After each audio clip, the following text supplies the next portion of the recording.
জুলাই পদযাত্রা নামক কর্মসূচি পালন করেছি। গেল বছর ৩ জুলাই কেন্দ্রীয় শহীদ মিনার থেকে ফ্যাসিবাদ সরকারের পতনের এক দফা ঘোষণা করেছিল বিপ্লবী ছাত্র জনতা। আর সেই ধারাবাহিকতায় এবছরও একই দিনে আগামীর বাংলাদেশ নিয়ে নিজেদের রূপরেখা উপস্থাপন করতে যাচ্ছে দলটি। আর্থসামাজিক পরিস্থিতি। শনিবার রাজধানীর বাংলা মোটরে এক জরুরি সংবাদ সম্মেলনের আয়োজন করে এনসিপি।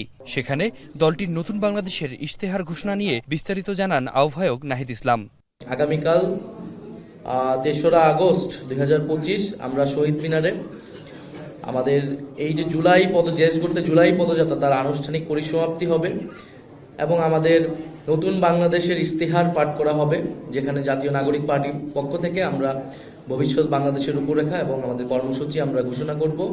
দেশবাসীকে ইশতেহার ঘোষণায় স্বতঃস্ফূর্তভাবে অংশগ্রহণের আহ্বান জানান তিনি। বলেন, অর্থনৈতিক সংস্থান, কর্মসংস্থান এবং ভাগ্যের পরিবর্তনের প্রতিশ্রুতি থাকছে এতে।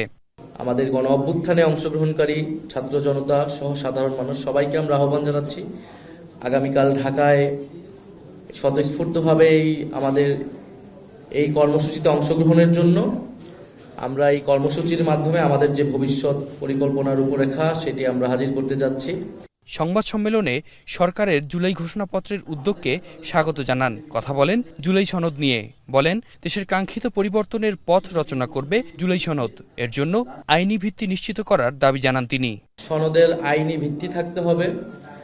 জুলাই সনদের ভিত্তিতেই পরবর্তী নির্বাচনটি হতে হবে।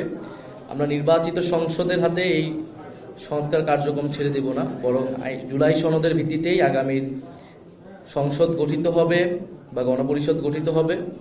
জাতীয় নাগরিক পার্টির বিশ্বাস, দীর্ঘদিনের গণ আকাঙ্ক্ষার প্রতিফলন ঘটাবে এই সনদ। আর নতুন বাংলাদেশের দিক নির্দেশনাই হবে তাদের দলীয় ইশতেহার। সুরাহা করে জুলাই সনদ রচিত হয়। আতিক মেজবা লগ্ন, এখন, ঢাকা।